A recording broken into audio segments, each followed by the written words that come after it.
일선 지자체들이 추문탑 참배와 시무식을 시작으로 2024년 새해의 힘찬 출발을 알렸습니다. 경상북도는 도청 뒤편 검무산 정상에 올라 올 한 해 더욱 힘차게 비상하겠다는 각오를 밝혔습니다. 지난해 말 국회 본회의를 통과한 정부 예산에서 경북은 11조 원대, 대구는 8조 원대의 국비를 확보했습니다. 봉화군과 영양군이 정부가 전력거래소에 의뢰한 신규 양수발전 사업자 우선순위 심사에서 예비사업자로 선정됐습니다.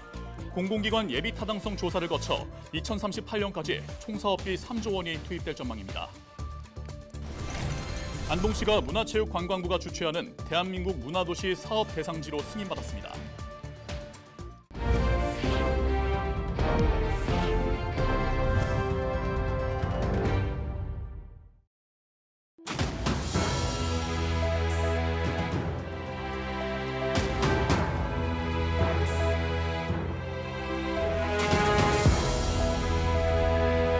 시청자 여러분 안녕하십니까? 헬로티비 대구 경북 뉴스입니다.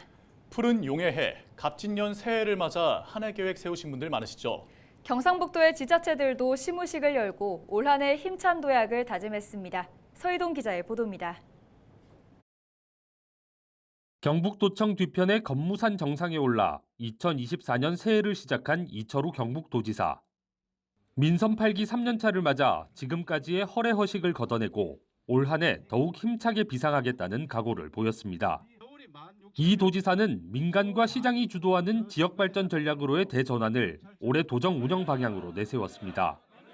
공공재정에만 의존하지 않고 민간과 함께 신산업 육성과 일자리 창출 등에 대한 구체적인 성과를 거두겠다는 겁니다. 또 지난해 폭우로 큰 인명피해가 발생한 만큼 산사태 방호 기능을 갖춘 다목적 마을회관을 신축하는 등 선제적으로 대피할 수 있는 체계를 갖추겠다고 말했습니다. 안동시도 각 읍면동의 전 직원과 실시간 영상으로 시무식을 함께하며 힘차게 새해 업무를 시작했습니다. 권기창 시장은 대구 경북 통합 신공항 시대를 앞두고 한국 정신문화의 수도 안동이 1000만 관광 시대를 열 수 있도록 미리 준비해야 한다고 강조했습니다. 준하경 경주시장은 관광 문화 분야에만 국한된 시의 이미지를 벗어나 행정과 경제, 복지 등 다방면에서 뛰어난 도시로 거듭나자고 힘주어 말했고, 오도창 영양군수는 군민 모두가 하나가 된 양수발전소 유치 과정을 들어 계속해서 민관이 힘을 합쳐 지역 소멸 위기를 극복해 나가자고 역설했습니다. 저마다의 각오를 밝히며 새해를 맞이한 경북의 지자체들. 지방시대를 주도해 나가겠다는 경상북도의 큰 목표 아래 새로운 도약을 꿈꾸며 2024년 첫 업무에 들어갔습니다. 헬로티비 뉴스 서희동입니다. 지난해 말 국회 본회의를 통과한 정부 예산에서 경북은 11조 원대, 대구는 8조 원대 국비를 확보했습니다. 새해 반영된 경북 지역 국비 예산은 11조 5,016억 원으로 전년도 확보액인 10조 9,514억 원보다 5% 늘었습니다. 예산 심의 기간 쟁점이 됐던 혁신형 소형 모듈 원자로 기술 개발 사업 등 원전 관련 예산은 348억 원이 반영됐습니다. 대구시는 전년도 7조 8,222억 원보다 4.3% 늘어난 8조 1,586억 원을 확보했습니다. 특히 대구 경북 신공항 건설 설계비 100억 원이 반영됐고 낙동강 취수원 다변화 사업 연구 용역비 1억 원도 최종 반영됐습니다. 봉화군과 영양군이 신규 양수발전 예비사업자로 선정됐습니다. 봉화군과 영양군은 정부가 전력거래소에 의뢰한 신규 양수발전 사업자 우선순위 심사에서 사업의 경제성과 지역 수용성 등의 적격 기준을 통과해 예비사업자로 선정됐습니다. 이에 따라 산업통상자원부는 봉화군과 영양군의 양수발전소를 제11차 전력수급 기본계획에 반영하고 오는 2035년에서 2038년 사이 준공할 계획이라고 밝혔습니다. 안동시가 문화체육관광부가 주최하는 대한민국 문화도시 사업 대상지로 승인을 받았습니다. 안동시는 한국의 유교 정신문화 등 전통 문화자원을 활용한 K전통문화도시를 비전으로 낙동강 문화벨트, 유구문화권 조성계획 등을 제시해 좋은 평가를 받았습니다. 안동시는 올해 본사업에 앞서 예비사업을 1년간 추진하고 올 연말 문체부 심사를 거쳐 최종 지정을 받은 후 25년에서 27년까지 3년간 본사업을 추진하게 됩니다. 이번에 문체부로부터 대한민국 문화도시 조성계획 승인을 받은 곳은 7개 권역 13개 지자체로 안동은 경북 지역에서 유일하게 선정됐습니다. 대한민국 문화도시로 선정된 지자체는 국비 100억 원, 지방비 100억 원 등 최대 200억 원을 지원받게 됩니다.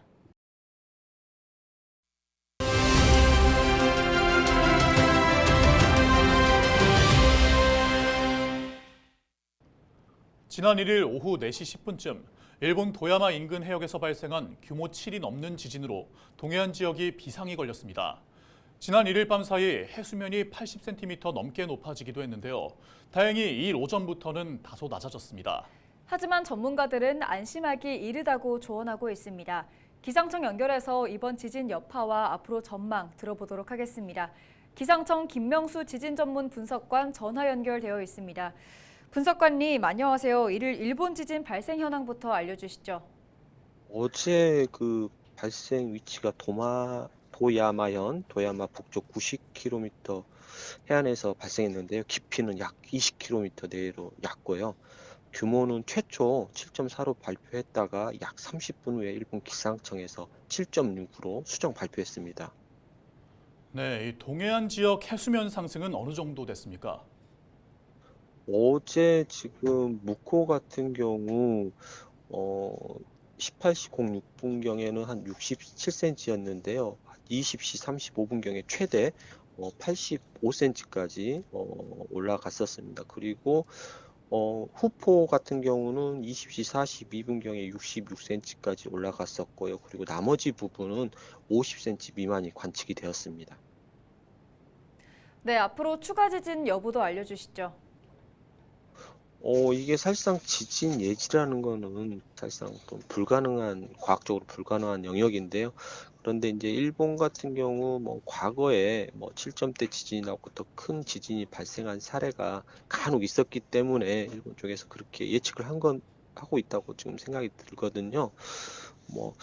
아무튼 더 큰 지진 발생 가능성은 여지는 충분히 있다고 생각을 하고 있습니다. 기상청에서는 24시간 항상 전 세계 그리고 국내에서 발생한 지진을 모니터링을 하고 있습니다. 그렇기 때문에 만약에 일본에서 추가적으로 더 큰 지진이 발생해서 지진 해일이 국내 동해에 도착을 한다고 치면은 기상청에서 사전에 미리 지진 해일 주의보나 지진 해일 경보를 발령하기 때문에 그 상황을 잘 듣고 있다가 안전한 곳으로 대피하시면 될 것 같습니다. 네, 오늘 말씀 여기까지 듣겠습니다. 지금까지 김명수 지진 전문 분석관과 이야기 나눴습니다.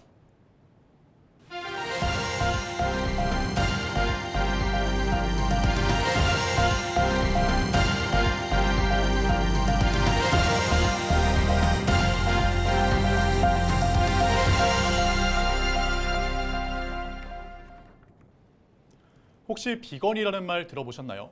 채소와 과일 등 식물성 음식만 먹는 채식주의자를 뜻하는데요. 건강한 채식을 지향하며 경주에서 창업한 청년이 있습니다. 청년 경주에 반하다 신병균 기자가 전해드립니다. 1970년대 미국 햄버거 가게를 연상시키는 분위기. 경주 황호동 원도심에 자리한 비건 전문 음식점입니다. 콩으로 만든 불고기와 버섯 치킨, 채소 가득한 베지볼 등 채식 위주의 식단이 가득합니다. 건강식으로 현미밥을 제공합니다. 경주 용광동에서 비건 베이커리를 운영했던 청년 창업가는 그 경험을 살려 비건 전문 음식점을 창업했습니다. 경주에서 생산되는 채소만 사용합니다. 비건 관련된 콘텐츠에서도 음식뿐만 아니고 음료라든지 굿즈라든지 이런 것들까지 자기가 하고 싶은 일, 좋아하는 일, 잘하는 일을 하면서 하루하루를 조금 유의미하게 보낼 수 있다는 걸 제가 보여줘야 된다고 생각합니다. 맛과 건강을 동시에 챙길 수 있어 이용자들의 반응이 좋습니다. 불향 덕분에 진짜 고기 맛이 났던 것 같고 버섯 치킨도 튀김옷이 닭껍질 치킨 먹는 것처럼 바삭바삭하고 좋았습니다. 고등학생 때 먹어봤는데 그때는 완전 고기 맛이 안 나가지고 좀 아쉬웠는데 여기는 고기 맛도 잘 나고 비건이라는 생각이 거의 안 들 정도로 잘 나와서. 경주시는 청년 신골든 창업 특구 조성 사업으로 청년 창업 점포 5곳을 선정했습니다. 점포마다 리모델링과 기자재 구입 등 3,500만 원을 지원했습니다. 경주 청년창업센터는 원도심 활성화를 기대하며 청년들의 정착을 돕고 있습니다. 자질, 역량도 물론 뛰어났지만 보여주셨던 그 열정이 아마 선정에 좀 큰 영향이 되지 않았나 생각이 듭니다. 사후 관리로 1:1 맞춤 컨설팅 그리고 SNS 홍보 지원 등 좀 다양한 방면으로 사후 관리를 좀 지원해드릴 예정이고요. 경주 지역과 상생하는 건강한 채식으로 건전한 비건 문화가 자리매김하길 기대합니다. 헬로티비 뉴스 신병균입니다. 헬로티비 뉴스에서는 우리 주변의 소외계층을 돌보는 따뜻한 이웃들을 소개하는 시간 마련하고 있습니다. 오늘은 직접 옷을 디자인해 패션쇼를 열고 다양한 상품을 만들어 판매한 금액을 기부하고 있는 충남 홍성의 마을 어르신들 이야기 전해드립니다. 정호석 기자입니다. 마을회관에 어르신들이 옹기종기 모여 있습니다. 앞에 놓인 스케치북에 형형색색, 꽃과 가축, 화투패 등을 그려나갑니다. 어르신들은 일상에서 발견한 소재를 자신만의 방식을 적용해 그림을 그립니다. 천태리 어르신들은 서로를 디자이너로 부릅니다. 집에서 혼자 있으니까 이걸 하트를 갖다 맨날 놀거든요. 그러니까 하트를 생각하면 이게 재밌어요. 뜻을 알고 보면은. 어르신들은 4년 전부터 미술 수업을 받아왔습니다. 처음에는 그림 그리기 수업만 실시됐지만 점차 분야가 확대됐습니다. 직접 디자인한 옷을 입고 런웨이를 하는 등 패션쇼를 열고 올해는 스마트폰 그립톡과 고무신 등 12종류의 굿즈 상품을 만들어 지역 축제에서 판매하기도 했습니다. 어르신들은 다양한 미술 활동이 보람차다고 이야기합니다. 항상 농사만 짓고 살다가 이게 미술이라는 거는 초등학교 다닐 적에 조금 그때는 별로 이거 신경을 안 썼는데 이 늦음학교 와가지고 미술이라는 걸 눈에 뜨게 돼서 좀 때 아닌 보람 있는 느낌도 있고 늦게라도 이거 그림을 그리기 시작해가지고 우리에게는 참 좋아요. 올해 어르신들이 만든 굿즈 판매 수익금은 약 150만 원. 어르신들은 해당 금액을 불우이웃을 돕기 위해 홍성군에 기부했습니다. 도움을 받아야 하는 어르신들이 반대로 손수 만든 굿즈 상품을 판매하고 또다시 수익금을 통해 나눔을 실천한다는 것은 새로운 희망의 씨앗이 될 것이며 충남의 중심, 홍성이 행복하게 변화되는 기회가 될 것입니다. 비영리 단체인 신장로 문화예술연구소는 어르신들의 노후 생활에 도움을 주기 위해 프로그램을 기획했습니다. 내년에는 어르신들과 함께 홍성군과 충남 지역에 있는 관광상품 디자인에도 도전할 계획입니다. 우리 디자이너 선생님들 길을 한번 활짝 열어서 또 이런 디자인들이 디자이너뿐만 아니라 어르신들도 할 수 있다는 것들을 한번 보여주고 싶습니다. 청년 못지않은 열정으로 매년 새로운 도전을 하는 천태리 어르신 디자이너들의 다음 행보가 기대를 모으고 있습니다. 헬로티비 뉴스 정우석입니다. 영양군이 올해 농기계 임대료의 절반을 지원합니다. 지원 대상은 영양군 농기계 임대사업소의 회원으로 가입한 관내 농업인으로 사업소가 보유한 54종의 농기계 405대 모두 임대료의 절반을 감면받을 수 있습니다. 영양군은 지난해 농기계 임대료 감면 사업을 통해서 농가 총 2,571곳이 총 1억 4,800만 원의 혜택을 받았다고 밝혔습니다. 올해부터 봉화군 관내 농어촌 버스의 무료 운행이 시작됐습니다. 이에 따라서 연령이나 주소지 등의 자격 조건과 상관없이 봉화군의 농어촌 버스는 누구나 무료로 탑승할 수 있습니다. 무료 이용은 봉화군 관내에서 운행하는 버스 노선만 해당하고 안동시와 영주시, 영양군 등 인근 지자체를 경유하는 노선과 시외버스는 제외됩니다. 경산시 와촌면에 자두와 복숭아 집화장과 공동선별장이 새롭게 들어섰습니다. 경산시와 와촌 자두복숭아 영농조합법인은 지역 농업인 등 150여 명이 참석한 가운데 집화장 신축 준공식을 개최했습니다. 이번에 조성된 시설은 연면적 976제곱미터 규모로 도비와 시비 등 사업비 9억 7천만 원이 투입돼 공동선별과 포장시설, 저온 저장고 등을 갖췄습니다. 경산시는 새롭게 조성된 집화장이 와촌에서 생산 출하되는 자두의 유통 거점으로 농가 소득과 농업 경쟁력을 높이는 데 도움이 될 것으로 기대하고 있습니다. 이상으로 뉴스를 마칩니다. 함께해 주신 여러분 고맙습니다.